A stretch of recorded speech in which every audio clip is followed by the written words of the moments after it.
Hey there. So I figured I'd change things up a little bit and put the camera on the tripod there, and you can see me instead of from this perspective.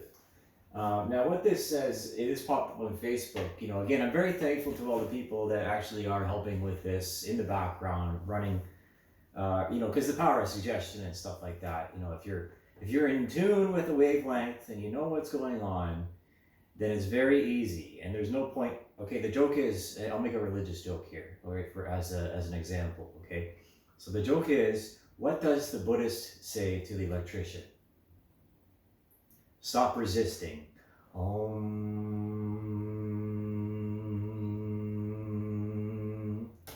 Right? The Om, which again is the pipeline, right? That's how big the pipeline is.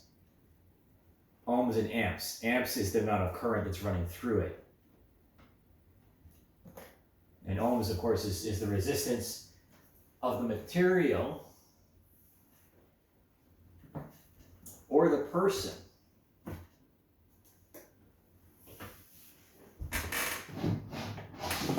So I'll shout out to Jocko on this one. Obviously his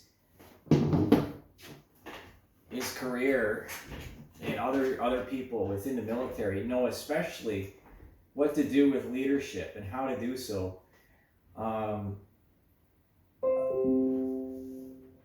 Good idea. And the power of technology is scary. It's very scary. And if you don't know what you're doing, don't fucking do it. Because, the devil works through consent. And the root of all evil, of course, is money. And when pressures are put on us, and we're not standing up for ourselves as people, Canadians, or even Christians, then that's a problem. I'll own up to my belief system because, even though I don't carry a Bible or anything like that, I had a beginner's guide, a beginner's guide to the Holy Galaxy, to refresh myself while I was in Kelowna, and tangents being tangents. I consider Kelowna to be my second home in Canada. London is my primary home, but I can't run away from British Columbia. I can't run away from the sentiments and the lessons that I learned when I was there.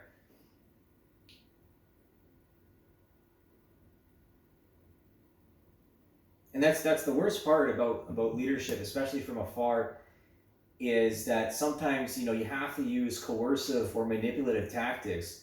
And again, that's the right hand and left hand methods of persuasion and guidance. But when the left hand doesn't know what the right hand is doing, right, it's suicidal, and then the organization collapses in on itself because the foundation is sinking sand, right? Upon the rock on which I stand,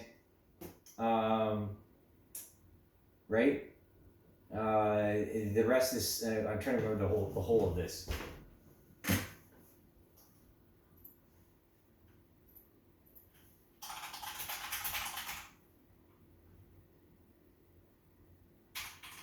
Upon this rock.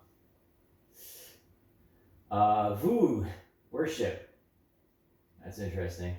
I don't like praise and worship music. It drives me crazy. That doesn't mean you get to torture me with it.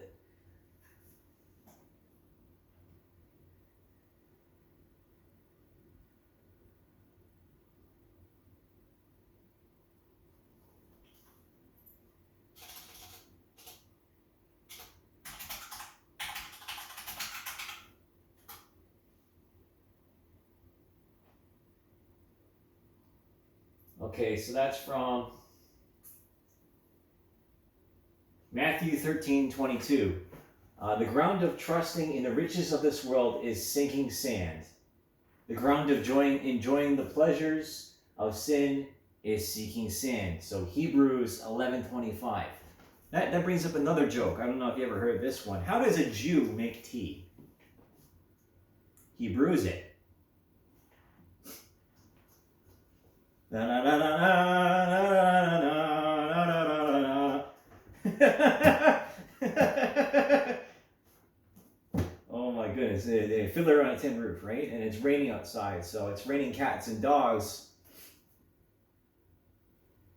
Oh, anyways, of course, I'll be reading through this, for volume 5, getting into religious propaganda, because I don't really, and then how it expresses itself in the media, especially through, say, horror movies, because of the reactions and cultural touchstones of, the evangelicals here in North America, and then thereafter, the response to that, of course, because every trend in within the world and within humanity is a reaction and a response to the other.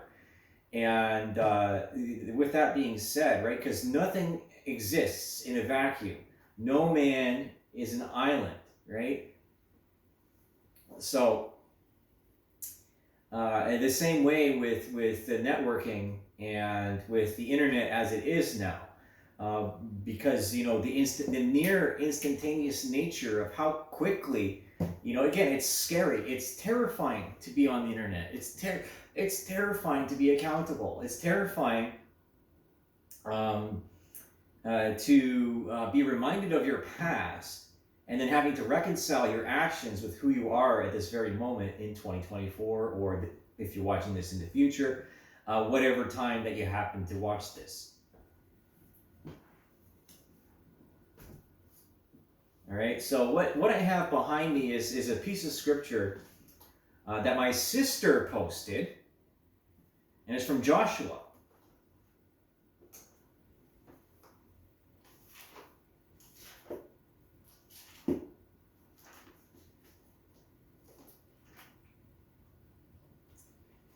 Matthew, Mark, Luke, and John.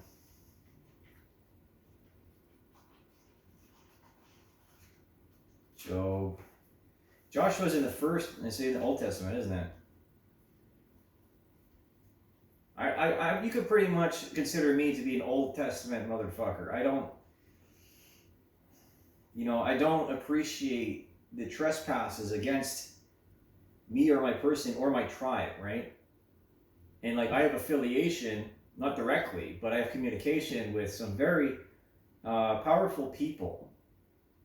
As is the function and responsibility of an artistic person, is to like Charles Bukowski lived on the edge of life and society on purpose, so that he could see what we throw out, and we can tell a lot by a society and by a lot about a person by what they throw out. It's that whole Francis Bacon thing, where people start rummaging through your garbage or whatever else to take your cast-offs, or your terrible pieces of art, or your overexposed photos, or your blurry photos, or underexposed photos, whatever it may be. So this is what I have behind me. The piece of scripture is, we are called to be bold. And when I get into Islam, of course, I'll be reading from this, the book of New Handbook of Living Religions. This is indispensable. And there are just some books out there that are so precious that they become targets of zealots and of fanatics, and they become become a holocaust of knowledge, a burnt offering of paper. Like they say, the burning of the library in Alexandria, is Alexandria more than likely had a lot of texts from the Greek philosophers that other theistic people didn't like, versus the monotheistic or theistic people didn't like. And because a lot of the philosophy in the Greek overture actually supports pedophilia. And, obviously someone like me, I can't be supporting something like that, and I don't, okay? You just got to stay away from the fucking kids, please. If you don't, that's a reason for war. It really is. Okay.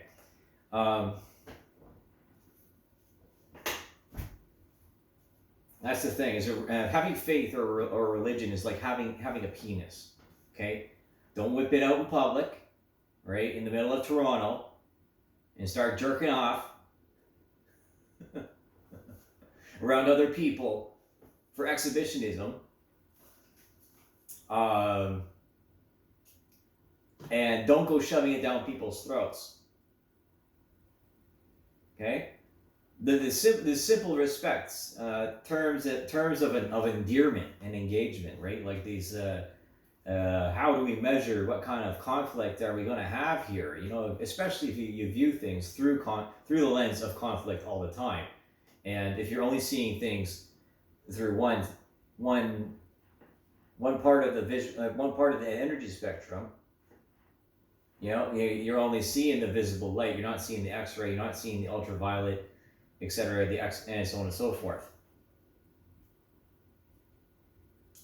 So the Lord commands Joshua.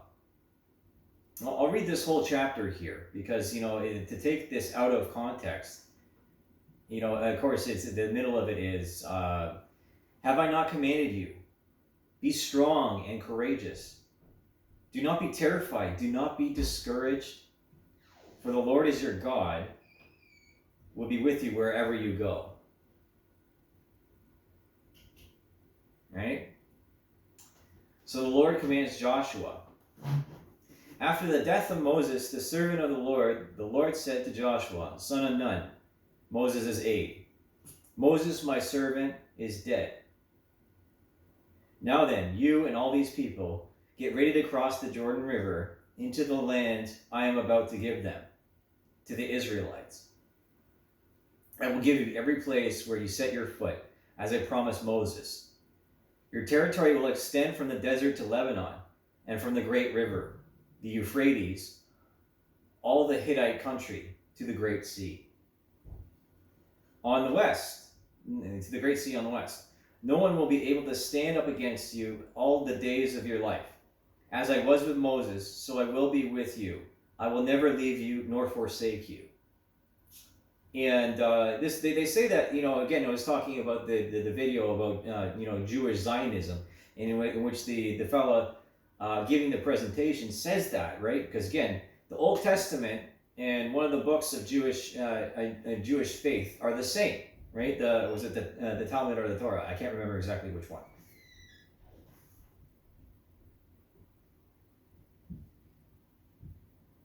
Okay, so God will kick them out of the promised land so that they learn their lesson, and they're not arrogant. They lose their, I said they learn a lesson of arrogance and respect, but they will always be allowed back in.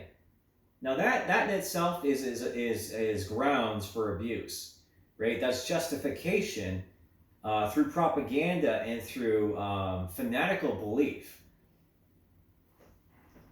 to justify the actions of people that are otherwise exploiting other people. And God doesn't want, if you ask me, God doesn't want us to exploit each other. He'd rather us just, you know, live in a Garden of Eden. And while the Garden of Eden is not a utopia, there's still predators abound. At least it's life in balance.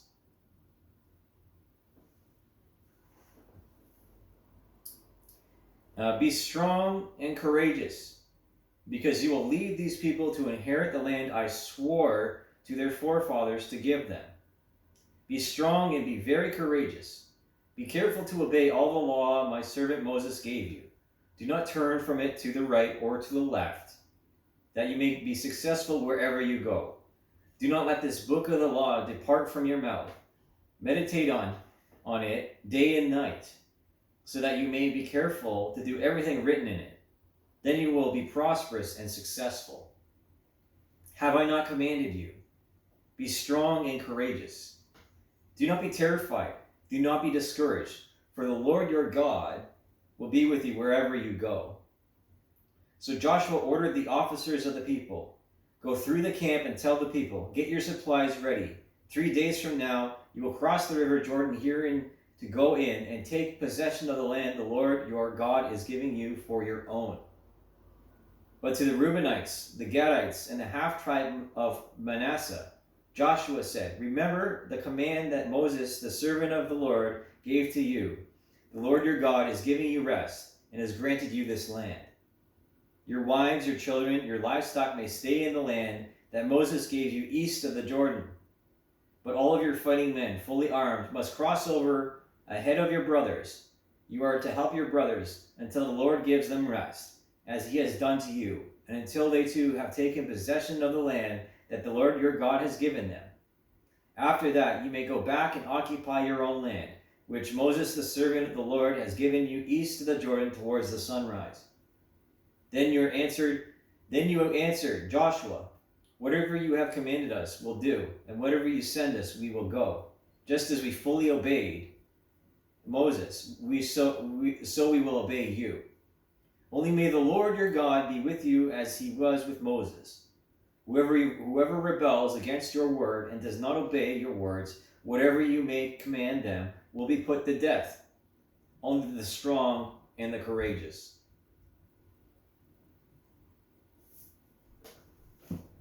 Those are not marching orders, by the way, if you're going to get conspiratorial with me. But it is coincidence.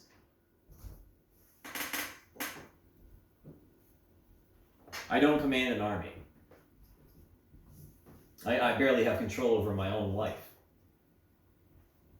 And the reason why I don't carry a Bible is because the Bible's in here and in here for me. And if you've been paying attention to these videos, you'll know that I mentioned that in my youth, my entire life was geared towards becoming a fighter pilot or joining the Canadian Forces and having a military life, But then you just get to a certain point where you figure out that being so regimented is a disadvantage, because the people that survive on the battlefield are the ones that improvise and that use whatever's available, to give themselves a better position on the battlefield or on the chessboard, right? Sometimes it doesn't always go the way that you want, but you have to keep trying. You have to keep trying. You have to break the will to fight in the other people. And if you break the will to fight, this is the point of propaganda. The part of psychological warfare is to break the will of your opponent so that you don't have to fire any weapons. And frankly, again, the smartest thing to do, the most intelligent thing to do is not get into a fight.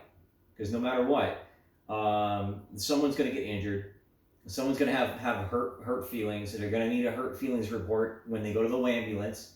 Okay, I'm just speaking from being an antique here because of how much influence I've had of older generations on my life, and the indelible impressions they've left on my character, whether I like it or not.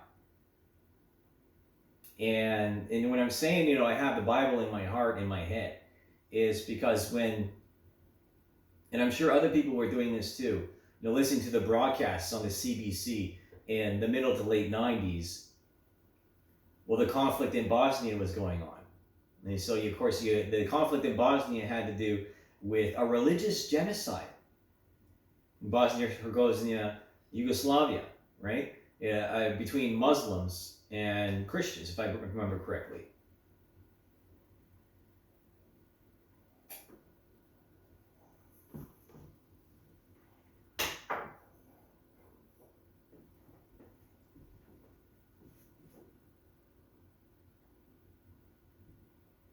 Life is not what we think it is.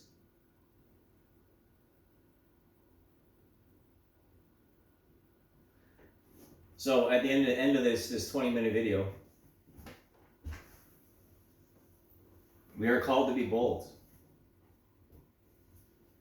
And if you want to take on murderers and psychopaths and fanatics, you have to endure the suffering. Embrace the suck. And then smile at them. Laugh at your opponent. learn how to be intimidating, right?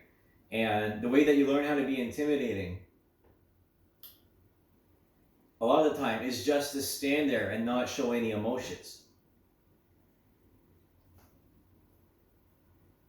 You know, but you can't do that all the time. That's where suppressing your feelings and your emotions becomes a disadvantage, right? The person without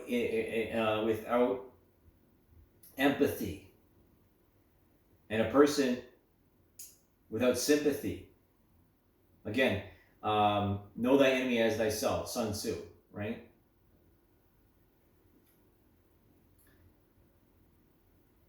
It's a very fine line, right? The razor's edge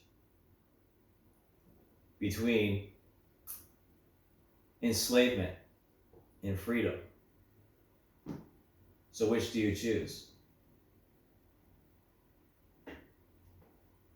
Thanks for watching this. I'll put it in with the 5th volume. Be bold, be brave, I guess. Stay tuned, and thanks for sticking around.